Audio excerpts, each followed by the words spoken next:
Global uncertainties ఉండడం వల్ల gold price పైన ఎందుకు అంతలా ఇంపాక్ట్ అనేది కనిపించలేదు అనేది దీని గురించి మాట్లాడడానికి స్టాక్ మార్కెట్ ట్రేడర్ లలితేంద్ర సార్ ఉన్నారు. సార్తో మనం మాట్లాడదాం. Hello sir, welcome to social post. Hello అండి. సార్, ఇప్పుడు గ్లోబల్ అన్సర్టనిటీస్ అనేది ఎక్కువ ఉన్నాయి. గ్లోబల్ అన్సర్టనిటీస్ ఉన్నప్పుడు గోల్డ్ ప్రైస్ అనేది దానిపైన ఇంపాక్ట్ అనేది చాలా చూపిస్తుంది. కానీ ఇప్పుడు అమెరికా ఇరాన్ వార్ తర్వాత గోల్డ్ పైన అంతలా ఇంపాక్ట్ అనేది కనిపించలేదు. రీజన్ ఏమై ఉండొచ్చు అంటారు? సో జనరల్‌గా ఇటువంటి వార్ సిట్యుయేషన్స్‌లో గోల్డ్ రిజర్వ్స్ అనేవి అన్ని కంట్రీస్ పెట్టుకుంటాయి. ఓకే.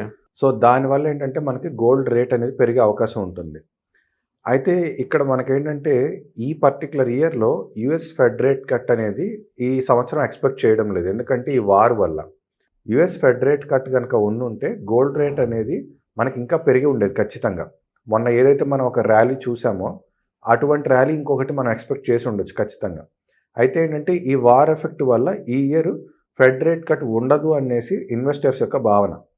సో అందువల్ల ఏంటంటే గోల్డ్ రేట్లో మనకి పెద్ద మూమెంట్ అనేది లేదు. అయితే ఇప్పుడు ఈ వార్ ఎఫెక్ట్ వల్ల మనకి మేజర్గా ఇంపాక్ట్ అయ్యేది ఏది అంటే క్రూడ్ ఆయిల్. ఓకే. సో ఈ క్రూడ్ ఆయిల్ అనేది ఏంటంటే మనకి పెరిగే అవకాశాలు ఎక్కువ ఉన్నాయి. అయితే ప్రెజెంట్ ఇండియా దగ్గర క్రూడ్ ఆయిల్ రిజర్వ్స్ బాగా ఉన్నాయి. ప్రీవియస్‌గా ఇండియా దగ్గర క్రూడ్ ఆయిల్ రిజర్వ్స్ అనేవి చాలా తక్కువ ఉండేవి. ఓకే. కానీ ఈసారి మనకి ఇండియా దగ్గర క్రూడ్ ఆయిల్ రిజర్వ్స్ అనేవి కొంచెం ఎక్కువ ఉన్నాయి. సో అందుకే మనం ప్రెజెంట్ ఇంకా కొంత అంటే ఇంకొక 1 మంత్ 2 మంత్స్ వరకు మనకి సస్టైనబిలిటీ అనేది ఉంటుంది. స్టిల్ అప్పటికి కనుక వార్ అనేది కంక్లూడ్ అవ్వకపోతే అప్పుడు మనకి క్రూడ్ ఆయిల్ రేట్ అంటే మన పెట్రోల్ రేట్లు కూడా ఇవి కూడా పెరిగే అవకాశం ఉంటుంది. సో మనకి ఇప్పుడు ఇన్వెస్ట్మెంట్స్ అన్నీ కూడా ఏంటంటే ఆయిల్ మీదకి వెళ్ళిపోతాయి. ఓకే. అందువల్ల ఏంటంటే గోల్డ్, సిల్వర్ అనేది పడే అవకాశాలు ఎక్కువ ఉంటాయి. క్రూడ్ ఆయిల్ పెరిగే అవకాశాలు ఎక్కువ ఉంటాయి. సో ఇప్పుడు నెక్స్ట్ అప్‌కమింగ్ డేస్‌లో గోల్డ్ ప్రైస్ అనేది మళ్ళీ పెరగబోతుందా? తగ్గబోతుందా sir? So present technical analysis ప్రకారం చూసుకుంటే మనకి 1,57,000 దగ్గర ఒక సపోర్ట్ అనేది ఫామ్ అయింది.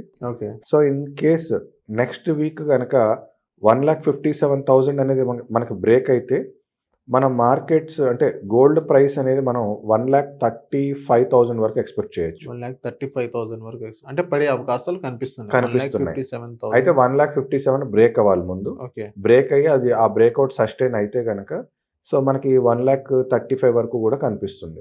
ఈ గోల్డెన్ రేషియో చార్ట్ ప్రకారం ఇప్పుడు బ్రేక్ అవుతుందని కనిపిస్తుందా సార్? ఇప్పుడు నార్మల్‌గా రెసిస్టెన్స్ ఎంతవరకు కనిపిస్తుంది? ఆల్రెడీ మన రెసిస్టెన్స్ ప్రైస్‌ని టచ్ చేసి వచ్చింది. 1,69,000 దగ్గర ప్రాపర్ రెసిస్టెన్స్ ఉంది మనకి.